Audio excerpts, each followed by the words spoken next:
Bulldozer ঝড় তো দেখছেন তাই না? এবার আরেকটা অদৃশ্য ঝড় আসছে। এটা একটা ঘূর্ণিঝড়ের মতন ইফেক্ট করবে, প্রত্যেককে সাইজ করা শুরু করছে। বিশেষ করে রাঘব বোয়ালদের ধরার ঘোষণায় দিয়েছে সরকার। ডক্টর ইউনূস সরকারের একটা নতুন সিদ্ধান্ত, সুতরাং আর কারোর রক্ষা নাই। খেলা জমছে, আঙুল বাঁকা করেছে, আর কোনো সুযোগ নাই। ঘটনা শুরু হতে যাচ্ছে দর্শক, ঘটনা ঘটছে, এই জন্য ঠিকঠাক মতো শক্ত করে আঙুল বাঁকা করেছে। 7টি বিষয়ে অনেক দূরে গিয়ে একটা ফুল দিতে গিয়ে শৃঙ্খলা রাখতে পারেন নাই, এত বড় রাজনৈতিক দল হওয়ার পরেও, তাহলে আপনারা দেশে শান্তি শৃঙ্খলা এবং শৃঙ্খলা কিভাবে আনবেন? This is the biggest question right now and it's very concerning. ভারতের সেনাপ্রধান এখন এক ধরনের পাগল হয়ে গিয়েছে। চায়না দখল করে নিয়েছে ভারতের পূর্ব অঞ্চলের বিশাল জায়গা, আর same time Pakistan Kashmir attack করছে। সেই দুই দিকে তাদের যুদ্ধ। এখন তৃতীয় দিকে ভারতের সেনাপ্রধান নজর দিয়েছে বাংলাদেশ। এটা কেন হচ্ছে? এটা হচ্ছে ডক্টর ইউনূসের জন্য। আসলে আমাদের ভাগ্য, কপাল যে এরকম একটা লোক আসলে আমরা সরকার হিসেবে পেয়েছি। দারুণ একটা সুখবর সকলের জন্য, হ্যাঁ, সবার জন্য। এই কথা আমি বলছি 1.5 বছর আগে টকশোতে ওপেন, যে বাংলাদেশের শিক্ষা ব্যবস্থা চিকিৎসা ব্যবস্থা উন্নতি করার রাস্তা একটাই, সেটা হলো যারা যখন রাজনীতিবিদ হোক, মন্ত্রী, এমপি, মিনিস্টার, আমলা চালাম যা থাকবেন, তাদের সন্তানদের লেখাপড়ার জন্য বাইরে যেতে পারবে না এবং তাদের ফ্যামিলি কারো চিকিৎসার জন্য বিদেশ যাইতে পারবে না। দেশের চিকিৎসা এবং স্বাস্থ্য খাত উন্নতি হবে। এতদিন যা গুঞ্জন ছিল সেটাই এবার প্রকাশ্যে আনলো চীন।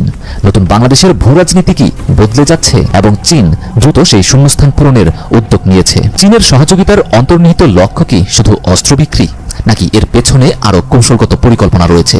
3টি গুরুত্বপূর্ণ কৌশলগত লক্ষ্য অর্জন করতে চাইছে। দর্শক, ইউনূস এই কি ঘটনা ঘটাতে চাচ্ছেন? এবার আঙ্গুলটি কি বাঁকাই করলেন? কি করতে চাইছেন ইউনূস আগামী নির্বাচনকে কেন্দ্র করে? এবং নির্বাচনের পরবর্তীতে যে সরকারি ক্ষমতায় আসুক, তারা কি পারবে ইউনূসের এই আইন পরিবর্তন করতে? বিস্তারিত দেখুন আজকের এই গুরুত্বপূর্ণ ভিডিওর তথ্যচিত্রে। দর্শক, এরকম নিত্য নতুন ভিডিও পেতে চ্যানেলটিকে সাবস্ক্রাইব করে রাখুন। ধন্যবাদ। বুলডোজার ঝড় তো দেখছেন তাই না? এবার আরেকটা অদৃশ্য ঝড় আসছে। এটা একটা ঘূর্ণিঝড়ের মতন ইফেক্ট করবে।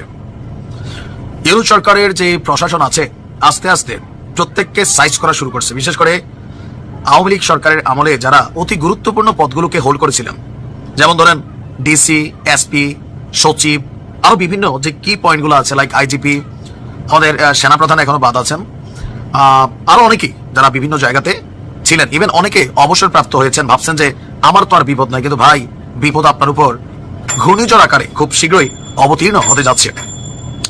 গতকালকে 22 জন ডিসির উপর যেই ঘূর্ণিঝড় গেছে, এবার প্রশাসনের খুবই শক্ত অবস্থানে থাকা যারা এসপিরা আছেন, তাদের উপর ঝড় যাচ্ছে। পুলিশের ছোটখাটো পদে যারা ছিল, তারা অনেকেই অভিশংসিত হয়েছে, চাকরি হারিয়েছে, বরখাস্ত হয়েছে। বাট এবার রাঘব বোয়ালদের ধরার ঘোষণায় দিয়েছে সরকার। 2018 সালে যে রাতের ভোট হয়েছে, সেই রাতের ভোটকে যারা সহযোগিতা করেছেন, এই সহযোগিতার প্রধান একটা কি পয়েন্ট ছিল আইন শৃঙ্খলা বাহিনীর যারা সর্বোচ্চ পদে ছিলেন, জেলা পর্যায়ে এসপি সাহেবরা। আজকে আমরা দেখলাম যে আপনার সরকারের পক্ষ থেকে বলা হয়েছে যে 2018 সালে নির্বাচনের সময় দায়িত্ব পালনকারী 64 জেলায় যে সকল পুলিশের এসপিরা ডিউটি পালন করেছেন, তাদেরকে ওএসডি অথবা বাধ্যতামূলক অবসরে পাঠানো হবে। আর এই ঘোষণা কে দিয়েছেন? যুব এবং ক্রীড়া উপদেষ্টা আসিফ মাহমুদ। যেহেতু সরকারের সিদ্ধান্ত, তার মানে ডক্টর ইউনূস সরকারের একটা নতুন সিদ্ধান্ত। আর তিনি তার ফেসবুক পোস্টের মাধ্যমে বলেছেন যে 2018 সালে রাতের ভোটের নির্বাচনে 64 জেলার দায়িত্বে থাকা এসপিদের বাধ্যতামূলক অবসরে পাঠানো হচ্ছে। এর আগে 2018 সালে অনুষ্ঠিত একাদশ নির্বাচনের রিটার্নিং কর্মকর্তা হিসাবে দায়িত্ব পালন করা 33 জন ডিসি কে ওএসডি করেছে। আর আমরা তো দেখি যে এরপর আসলে কাদের তালিকা আসতে যাচ্ছে। আমার মনে হয় এরপরে ধরেন যারা ইউএনও আছেন, তাদের উপর একটা ঝড় আসতে যাচ্ছে। হতে পারে এরপরে এসপি যারা আছেন, তাদের উপর ঝড় আসতে যাচ্ছে। থানার ওসি, তাদের উপরে ঝড় আসতে পারে ধাপে ধাপে। কারণ কি, সরকার আস্তে আস্তে কন্ট্রোলিং নিচ্ছে। রাষ্ট্র ক্ষমতায় আসার পরে হুট করে যদি এসপিদেরকে বহিষ্কার করতো, তাহলে কি হতো? বিশৃঙ্খলা তৈরি হতো। এখন সরকার মোটামুটি এই প্রশাসনগুলোর উপরে একটা স্টেবিলিটি পেয়ে গেছে। সো আস্তে আস্তে যারা যারা সরকারের টার্গেটেড ব্যক্তি, প্রত্যেককেই অভিশংসিত হবে। এর পাশাপাশি আরেকটা বিষয় আছে, যে সকল প্রশাসনিক এবং সরকারি কর্মকর্তারা অবসরপ্রাপ্ত হয়েছেন বা দুর্নীতি করছেন, তাদেরকেও ধরা হবে। সুতরাং আর কারোর রক্ষা নাই। খেলা জমছে। এগুলাতে একটা পজিটিভ দৃষ্টিভঙ্গি কোনটা আছে? আমি মনে করি আগামী দিনে নির্বাচনে যারা দায়িত্ব পালন করবেন, রাজনৈতিক সরকার কর্তৃক প্রভাবিত হয়ে পরবর্তী সরকার আসলে এই সিদ্ধান্তগুলা কন্টিনিউ হতে থাকবে। দর্শক, বিএনপি ও জামাতের মধ্যে যেই দ্বন্দ্ব, সেই দ্বন্দ্ব কি আরও বেশি দূর এগোবে? কিন্তু ডক্টর ইউনূস যেই আইন করেছেন, এতে দ্বন্দ্ব করে কি কোনো লাভ হবে? বিস্তারিত দেখুন এই ভিডিওতে। করছি বিএনপি ও জামাতের মধ্যে বিবাদ বাড়ছে যেসব ইস্যুতে, এখানে কয়েকটা ইস্যু তুলে ধরা হয়েছে। তার মধ্যে আমি 7টা পয়েন্ট নোট করেছি। একটু না, জামাত অনেক দূরে গিয়ে বিএনপি চরমভাবে ব্যাকফুটে করে গিয়েছে।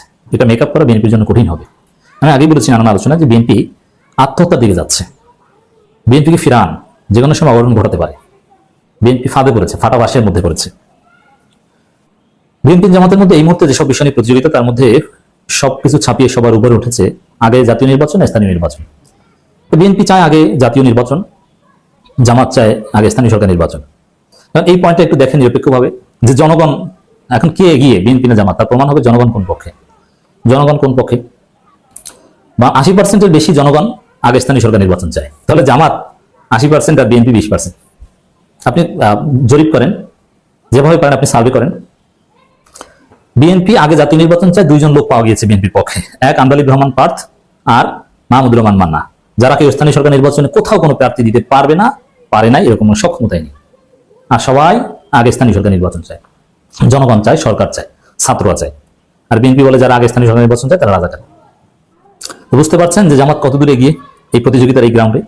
আরো নানান প্রতিযোগিতা বিবিসি বাংলা কি লিখেছে আমরা সেদিকে আসছি, এবং আমরা ওই 7টা পয়েন্ট ধীরে ধীরে আলোচনা করবো যে জামাত কত দূরে গিয়ে। একটা পয়েন্টে তো বুঝলেন জামাত 80% আর 20%, এটা বেশি হতে পারে জামাতের ঘরে, কারণ স্থানীয় সরকার নির্বাচনের প্রতি তীব্র তুমুল জনমত গড়ে উঠছে। বুদ্ধিজীবীরাও এর পক্ষে দাঁড়াচ্ছেন এখন। বাংলাদেশের জাতীয় নির্বাচনের সময় নিয়ে একে অপরের প্রতি সন্দেহ অবিশ্বাস থেকে বিএনপি ও জামাত ইসলামের মধ্যে সম্পর্কের টানাপোড়েন বিবাদের রূপ নিয়েছে। এর জের ধরে বাড়ছে পাল্টাপাল্টি বক্তৃতার বিবৃতি।